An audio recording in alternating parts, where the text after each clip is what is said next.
But in this episode, you're going to learn about Destiny's job search process. Destiny put in 800 applications. I mean, 800, not 100, not 200, not even 300 or 400, 800 job applications. You're going to hear mind-boggling truths. Destiny tells us the honest truth that it's not easy to get a job here in the US. Regardless of the school that you went to, you will think that because someone goes to Harvard, that means they have a straight ticket into a law firm. But that is not the case. He gives the deets. He tells us his strategy. And so if you're currently an LLM looking for a job today, right now, this is an episode for you. You need to get a bowl of popcorn again and enjoy this episode where we talk about Destiny's job search process. All right, guys, let's jump right on it. Okay, hello Destiny. Thank you, for jumping on this next segment with me. Sure. So right now we're going to be talking about your job search. I'm sure everyone knows that for LLMs, the job search process can be quite daunting for a few. For me, it was, right? And so we just want to know what that transition is like for you, because there's the assumption that, oh, once you go to Harvard, oh, it's a straight ticket, which may or may not be the case. But I yet to find out in this episode. It's not the case. Let me just start with that. It's far from being the case. It At the end of the day, you need to understand these systems are not set up to. They are not. It's not a Santa Claus democracy. Let me put it that way. They don't run a charitable outfit. At the end of the day, it's a symbiotic relationship. They bring you in. They expect that at some point you are going to be someone who would elevate the status of the school. So it's not charity, and the law firm certainly, they don't know you, they don't know your background. I have interviewed the persons who did not even know where Lagos is. So all of the things you think about your fantastic law firms in Lagos, they've never heard about it, they don't know it, and they don't think your experience has anything to do with the market, which is true because obviously you play in a smaller market. And it's not like the law firms, sorry, it's not like these schools can just pick up their phones and call the partner and say, hey, we have this guy, he had fantastic grades in our class, take him. No, we are dealing with two separate sets of institutions here. And that simply means you have to work for it just like pretty much everybody else. I'm not going to tell you there were not certain benefits, and because obviously, after all said and done, after all the running around, the job I had, my going to Harvard played a very, very significant role, and the grades that I got there too. So definitely that is going to be looked at, but it is not dispositive. It's not something you have and then every other thing is no longer necessary. Particularly, my application process was insane. I started applying in August, the very month I got into the US. I started applying for jobs. I had my first interview. Wasn't that too early? That's to provide the much needed context. So so I had my first interview in September, and I can remember speaking with this partner at Kirkland and Ellis. He's a tax partner, and I was telling him, hey, I would like to do this, I would like to do that. We had a very interesting conversation until he asked me, do you have a green card? I said no. And I was very happy to say no, because at the time, now that I think about it, it was completely ridiculous how stupid I was, because it just never really occurred to me that these things are important. What I felt was, oh, there must be some easy way to do that. And the reason I felt that way was, I'd never been to the US before I came for school.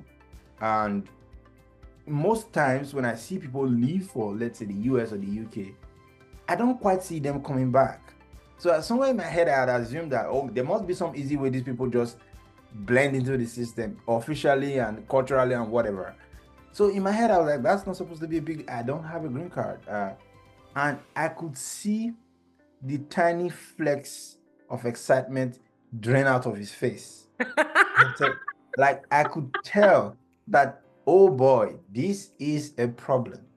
Because he was so excited as we were speaking. He would ask me about my experience. I would go off, talk about my deals, talk about everything. And when he asked that question, I could feel the strain in his face, trying to hold back whatever was left of that excitement, because something else had overpowered him, something beyond his control.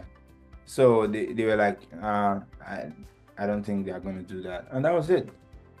And that was when I understood that, okay, now I'm in for something. I was fortunate. I was one of those very fortunate persons at Harvard, Africans now, because some of my African friends eventually had to go back home because they didn't get jobs. I was one of those fortunate persons who even had interviews. I had interviews with a lot of law firms. So I consider myself fortunate. Clary Gottlieb, Gibson Dunn, Latham and Watkins, Kirkland and Ellis. I had interviews with the Bank of China. So I had some pretty decent interviews, but there was a clog in the wheel of progress. Your immigration status. It was there. Some persons have the decency to let you know. Some just don't tell you about it, and then they come back and they tell you. Like Sullivan and Cromwell. I had this very short interview with Sullivan and Cromwell. It was like 15 minutes. And 2 weeks later, they sent me a PDF of a rejection letter. I was like, why didn't you just send me an email? Did you have to make that in PDF? Let's frame it. Yeah, it's crazy. Frame Like the they're rejection. probably telling you you should frame this somewhere, and you should know that Sullivan and Cromwell is not going to deal with any of that. So, ballpark, I think I sent close to. I think I had a folder of about 800 plus emails that I sent. My applications were included. I don't think there's any Vault 100 law firm that I did not apply to. There's none. I applied to all of them. 800 emails or 80 emails? 800 plus what? 80 what? 80 emails. That's like 2 weeks for me, because at night I would spend like 4 hours, 5 hours. I'll structure some of them required cover letters, some did not. So I designed a cover email that was applicable to a lot of these that could tally with a lot of these applications. So I would curate these emails, look for partners, send to like 10 partners in one law firm, take the other law firm, 10 partners with HRs, different persons, schedule it for different times based on what I understand to be, the way the time they might be able to read this stuff. So I sent a ton of applications. At least I knew I covered all the big law firms, the major mid-sized law firms. There is none. New York, Boston, none. And I started applying to the UK. I applied to all the Magic Circle law firms. I applied to most of the major law firms in the UK. I even got to the final stage interview with Otto Cox. It's a major law firm in Ireland. That's to tell you how far I went. I had interviews with law firms in Saudi Arabia and in Dubai. That was how crazy the process was. And this is me being lucky, because some persons weren't even having the interviews. People were not even getting back to them. Nobody even gets back to you, But I was lucky enough to at least have those interviews. And I think it worked, because the more interviews I had, the more context I had over, how to have these conversations, how to structure these conversations. Because sometimes you don't want to jump into an interview and be telling them about all the things you've done before in your life and how you have a fantastic academic resume, because in the back of their mind, they're thinking, yeah, this is not the guy I want to grab beer with after a hard day's work. And that's really something for them, because they are thinking, is this a person I can work with? Not just really a person who is maybe smart or knows what he's doing. You need to have this context. And sometimes a year is just very short for you to know these things. You begin to learn them by experience. And that's why I say I was lucky, because I had a lot of failures, to learn from. Some interviews were very intense. They will require you to take tests. I had two like that. There was this law firm, Trowas and Hamlins. It's I think it's in Abu Dhabi. I took their test and I passed their test, but somehow they just didn't get back to me. Tragic, with all the time that you've put into all of that. And I took that test the month I was preparing for the bar. So it was crazy how much work I had to put into doing, because I'll be up at night, like drafting cover letter. And cover letters are very annoying, because you have to change everything for this firm. A bunch of that, you send tons of applications, nobody gets back to you. Some do. Now that I think about it, I remember applying to law firms in the islands, Cayman Islands, the BVIs, Maples, all of those kind of law firms. I started telling them I wanted to do front work. And now that I think about it, I'm like, you were that desperate? What about front work is interesting that you wanted to do? Because the kind of work they do is nothing compared to what I'm interested in. So, but that was just how desperate I was. And I applied to law firms in South Africa. The more rejections I had, the more I started beating down my standards They're looking to law firms in South Africa. I think I would have had this law firm, but I eventually emailed them and I told them, look, we had a nice interview, but don't worry, because at the time I just got Paul Weiss. And at the time I got Paul Weiss, I was to interview with the African Finance Corporation back home. I was ready to move back home. Honestly, I was ready to go back home. It was that challenging. But I think what really helped me, I do not discount the place of God in my life, because scientifically, mathematically, it's hard to explain away the place of providence, right? Like, how do you explain you being just the only person in your African set who got a big law firm? You can't explain that, right? So I take strongly the place of God in my life. I think I also really persevered, because I was hurt a lot of times. Okay. Final stage interview, Gibson Dunn, Dubai. They told me, hey, as a business decision, we don't need one more associate, because before you, we just hired 2 new associates to join our team there. So I was off. Bank of China, same thing. Otto Cox, same thing. It kept happening again and again and again. I was like, you know what? It's very draining, especially when you have to keep up with your academic work. You have to prepare for the bar. So yeah, but I really just persevere, and that's something I do. I have that, and it's something that has always worked for me. I know how to just keep my nose to the grindstone and just keep it moving, like keep it moving, So that really helped. Not a lot of persons can, have the stomach to make, say, 600 applications and send like 200 emails or follow-ups. Not a lot of persons can do that. So yeah, I would also credit that perseverance. You just need to keep it moving, because it is difficult, it is hard. You are competing with some of the best people in the world. Nobody's just going to hand you a ticket to a big law firm on a silver platter. You have to compete for it. And if you are not part of the usual lottery system as a JD, it is just enormously difficult. So you may or may not turn out to be positive despite your perseverance, but perseverance is definitely an ingredient if it were to even remotely happen to you in a positive way. So there was that. Also, strategy. Reach out to persons who are there, ask them stuff. I can tell you some little things that influence some of these emails that you send that you may not think about. Now that I work in a big law firm, I know how the schedules of many of these partners are. On average, on a very normal day, I receive close to like 300 emails, work emails. My, like, the amount of emails I have to read on a daily basis is crazy. And on a day that I get really busy, days where I bill up to like 16, 17 hours, I get close to 500 emails. That's just my inbox. So partners get way more than that, way more. I like my emails. The emails are so many that everybody saves their emails. Like, if you don't save them, you forget the name of the person. You can't search up important emails. So I have like subfolders where I save all my emails. Is that many?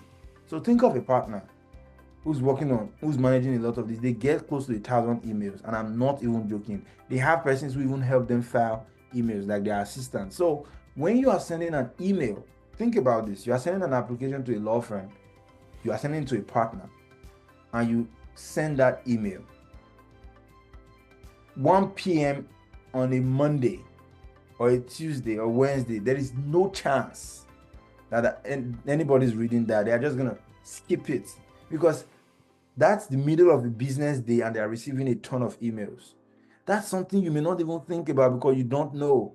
I You would didn't think know. Right. For me, I want to say I didn't know because when I was applying, like I would do things like you that. wouldn't think that, right? You So would think that you're like, oh, I'm the center of the universe. You should read my exactly, email. like, I have this fantastic CV, they should see it, right? No, they just don't. It's like spam.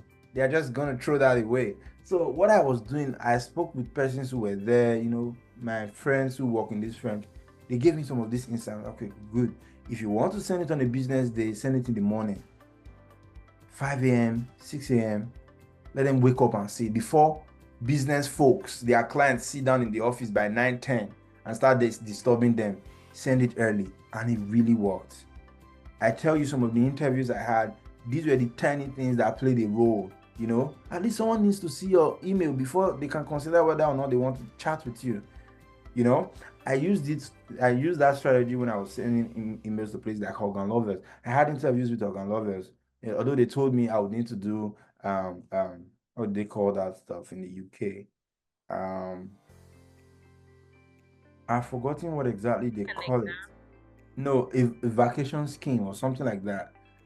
Yeah, or a training contract, so to Yeah, speak. it's a training contract. I know. Yeah. And I wasn't willing to do that, but Organovers was willing to make me, go through that process, and they will keep me. So the point is, you need strategy. Besides perseverance, just the sheer grunt work of doing that, sending all of that email, you also need strategy. Reach out to persons who are already there and ask them, hey, do you know of any opportunities? If you know, is there any way you think I can send these emails that might help? Do you know this partner? What's their preference? Some partners don't like reading long emails. They just really hate it. So that 5 paragraph you sent explaining all the things you love about your school, they are not just gonna read it because they are just not interested. That's just not how they roll. They prefer it concise, right? So you need to know some of these things. It really does help you because this is a game of numbers. So the better chance, the better strategy you have, and with all of that number, the more the chance that at some point someone is going to call you up and maybe have a conversation with you. Yeah. Thank you so much. I mean, with 800 applications, that's a lot, and I can imagine the number of rejections that come out from 800. Oh my, it was at some point it was How daily. your It brain was having on a daily test day, basis. Yeah. like that's crazy. Yeah, it was on a daily basis. You just wake up and say, oh, today is White and Case, or tomorrow is Kirkland. Okay, fine. Well, next day, Clary. Okay, fine. You keep it moving. You just keep it moving. Okay. Yeah. So can you tell us what I know it looks like, so I have to be honest, a lot of questions have come up for me, but I need to keep the time as short as possible. But Yeah. can you tell us what the application process was like at Paul Yeah. Weiss? Yeah. And just take us through, obviously, it looks like you did a lot of sending out emails as opposed to waiting for vacancies and then you applying to Yeah. vacancies. Just tell us Yeah. what the application process was like and Okay. the It interview. was yeah, it was a bit of both. But for Powai specifically, they had they had an opening for they put out an opening on LinkedIn that they were looking for I think first year or something like that. And I went to the website and I saw that they had that opening. I just sent it. I wasn't really expecting to get back to hear back from them because one, well, it's pretty much like every other big law firm. They rejected the hell out of me. So it was just me trying. And secondly, at the time, I was The hell out of you. That's funny. yeah. And secondly, I was already on the third stage of my interview with the World Bank. I was gonna go to the World Bank. So it wasn't really such a big deal. I just sent a cover letter was one of those things they required for sure. Sent my transcripts. Another thing I started doing was I reduced my CV to make it very easy to read. I increased the font, very legible, and then I would attach a deal sheet that more exhaustively explained the deals I have had and I've worked on. That way, I think it was just easier because they don't want to see your CV with font 9. Everything is looking all covered up together. They don't really even see the things you want them to see and be impressed by. So I did that and I sent it to them, and it just so happened that they reached back to me and I went through 4 stages of interviews, and yeah, trust me, Paul Weiss was not even remotely close to the most difficult interview I've had. It's just like when God says it's your time, that's it. I think God was just tired of me sending emails like, no, let me just do it for this guy. God was tired. That's Yeah, funny. I'm telling you because it wasn't close, it wasn't remotely difficult. They just wanted more first years. And the luck there was like I'm the only African out of 150 persons they hired as first years. And besides being the only African, I'm one of like 6 LLMs. And out of the 6 LLMs, 4 of us were they had already closed the application window. But some other I think some other summer associates went to other firms, and so the window became open. It was a short window for a short period of time for very limited persons, and that's how I entered. They took me and one other lady from Harvard, my colleague. She's Brazilian. She's in the London office. They took a friend of mine from NYU. He's from Singapore, and I think two other persons, and that was it. So it was a very short window that got me into it. Yeah. Would you say your experience in Nigeria was any of Yeah, that? yeah. That was relevant, trust me, because they would Okay. have probably just picked another JD. Okay. Yeah, and and luckily I had a very, very good result at Harvard. I think they were also impressed by that. Mhm. And So in yes. other words, what you're saying is that your grades also matter. Oh my God, that's like 60% of the equation. I'm telling Interesting. you. Yeah. So it's more like, let me put it this way, it's more like I eventually found an opportunity that saw those things as relevant because Hmm. I had been applying. So it's more like I eventually found the person Who saw that you? who saw exactly what I was trying to bring to the table, right? And then they just took it. So like the grades back home and here, like 60% of the equation. And then they were like, okay, you also have some experience, so it's not so bad, right? And thankfully that worked. That was it. Hmm. That was it. So I also tell LLM students, as difficult as it might be, don't think that it's just a program nobody really cares. It's not your first degree. At least try to get good grades because you just never know. Just never In know. fact, I don't need to tell LLMs anymore. I'm sure after a few months, you know how much suffering you're going to go through. You don't need to be told a lot of things. So, Okay. yeah. So I think so let me ask you a question. Like you've talked about everything you did, and interestingly, this is not one of the questions that I sent ahead of time, but is there Yeah. anything you would do differently? Like you've talked about how you applied, the Mhm. process you went through, is there anything when you look back on that you feel like maybe if I did this differently, I wouldn't have spent this much time or I wouldn't have done this? Is there anything you think you would have done differently? No. I think for me it was just a game of numbers. I wasn't fortunate at the start, and that was it. Because every single strategy in the book, I had it. Like if I tell you my interview strategies, you'll be blown away. The way that I thought about interviews and the way I approached interviews at Paul Weiss, you'll be completely shocked how much depth went Hmm. into the thinking, like going through those questions. Like I really, really, really prepared, and it's just in my nature to give you know as much detail as possible when I'm really, really when I have my mind set on something. So I don't think it was a me problem at all. And the simple fact that a lot of persons who even have more qualifications back home who went to similarly outstanding institutions here didn't get the jobs, it just tells you that it's not your fault. Really not you. Yeah, it's really not me. So I don't think there's anything I would have done differently. Although, if we are taking it back to my application, like from the very beginning, I probably wouldn't have gone to Harvard. I would have applied for a JD. The amount of times I regretted doing an LLM, I can't even count it. But the only thing that was like a sucker was like, this wasn't just an LLM, it was an LLM that changed your life. Harvard completely changed your life. It was worth it. But sometimes it's hard to just feel that way when you want something When and you you're don't going get it. through, yeah. Yeah, exactly. So if I think about it in hindsight, with all of that struggle that I went through, it's not something I want to go through again. Like if you take everything away from me and take me back home, I would just do a JD. I don't have the stomach to go through it again, not even for Harvard's sake. It Mm, was too challenging. It's not something you want to experience twice. I'm like, no, no, I can't do that anymore. Yeah. wow. That's very interesting to hear. So let's fast forward a bit and hear some good stuff. Yeah. Can you give us a range of, and this is to just get people excited, a range of what they can expect as pay for and I think you entered as an entry level. Did you enter as entry Yeah, level? yeah, yeah, yeah, What can yeah. a range of what they can expect as pay in big law firms Mm. in their first year? And do you think it's important to target only big law firms? No. Okay. I mean, well, if you do that, the sheer amount of disappointments you get will tell you to do something else. So you don't even need anybody to tell you that, okay, well, you might as well look into some other mid-sized law firms. So yeah, I don't think it's a wise thing to do simply because you come literally from nothing as far as they are concerned. So you should be willing to take whatever it is you get.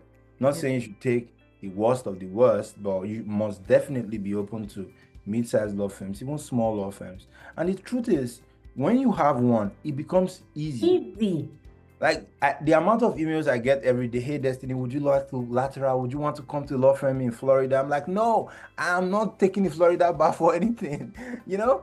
So it's easier. Now that you're here, if you want to move to another law firm, it's gonna be way. So when you have something, you can use that, you can build on that and get something else. It always works.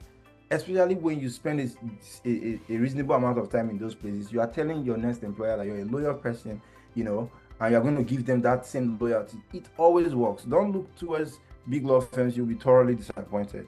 And to your question about pay, I think the pay system here is a bit democratic in that it's something you can almost randomly find online. Maybe not for many firms, but most of the big law firms have a similar salary pattern, except for maybe, I think the only firms I know that may not be very either open or symmetrical with the other law firms, they're probably Cravath and Wachtel. I know Wachtel pays their first years up to $300,000,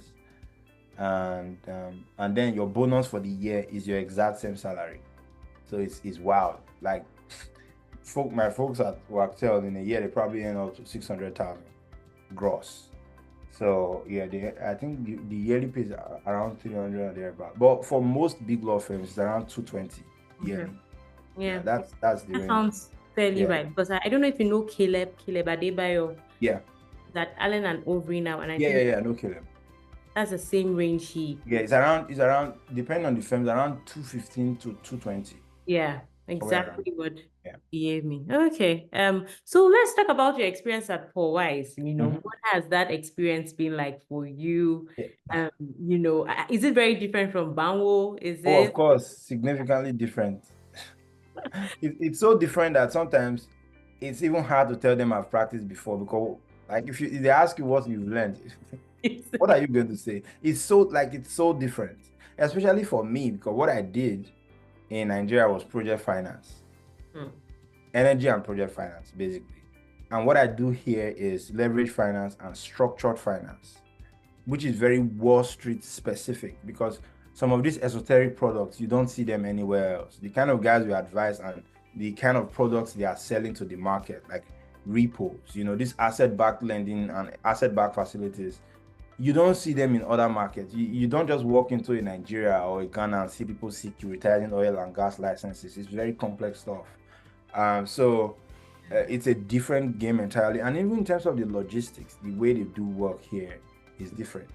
It's faster. The pressure is crazier. You have to build your time, and everything depends on that. I didn't have to do all of that in B&I. So it's very different, and I've had to learn almost everything differently. The technologies and everything. It's crazy and it's different. Yeah, but my experience has been good because I had a very good fortune. I think God has just been very kind to me. Thinking about it, actually. Aww. Yeah, I think God must be saying "aww" at this moment. God must be saying, you, this boy, I'm going to teach you a lesson in this life.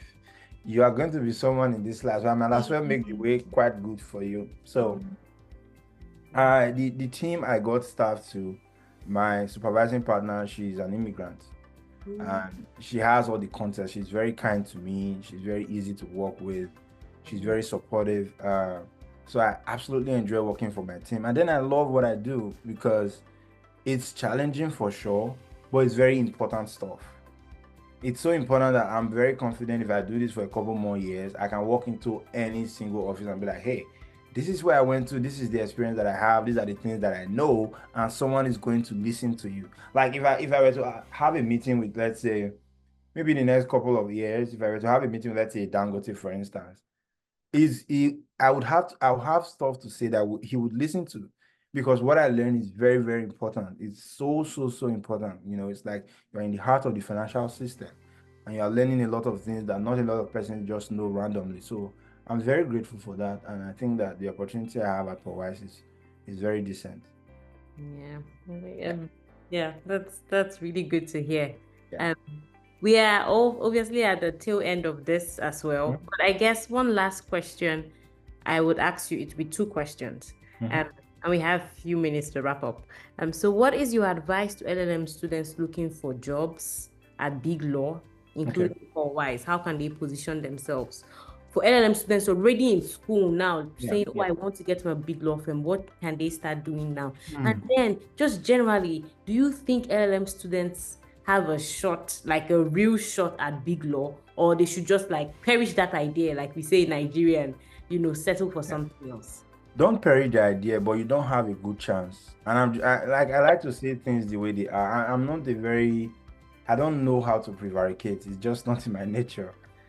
Don't perish the idea, but just accept that the chances are remote. If it comes, grab it for sure. I did. So I'm not saying you shouldn't do like persevere. I've already said that.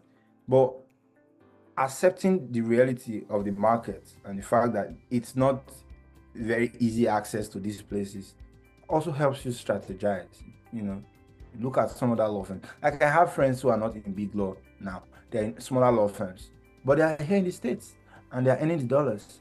And in the next 2 years, they leave, they can go They to other can places. go to the bigger law firms. Exactly. You don't have to start with a big law firm because the truth is the chances are low. That is just the truth. You know, I don't know how many persons say it out there, but that is just the truth. The chances are really low. So, but one advice I would give that I think it's also just helpful is always try to reach out to persons who are in these firms.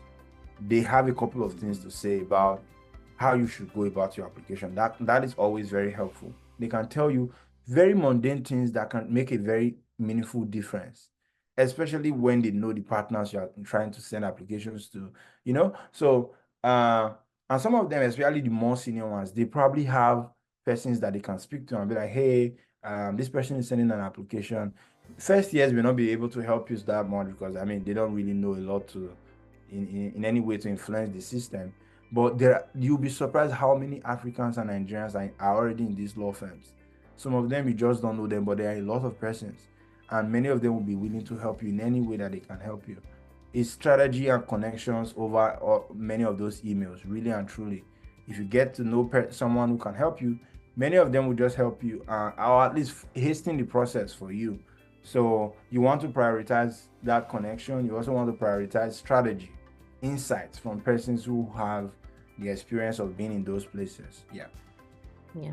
Thank you so much, Destiny. I really appreciate You're welcome. It's been lovely to do this. to do this. Honestly, I feel like this could go on and on. Yeah. But I really appreciate you. I hope this has been helpful to folks on the channel. I think Destiny has said all I've been saying from the beginning, which is really think twice before you do an LLM in any school in the US. Yeah. Ask yourself, is LLM the best pathway? Because as you've seen in this session, it's the path is not as straight. It's not, regardless of the quality of school that you go to, just by the mere fact that you're not a US citizen or you're not coming from the US, there's a lot of hurdles for you to climb. Absolutely. So really think twice about it. But once again, thank you so much, Destiny. We really appreciate Sure. you. Yeah, And it's a pleasure to be here. I was happy to do this. I know it's helpful, so I'm very happy to do this. Yeah. thank you so much. And that's it, guys. Have a wonderful rest of your day.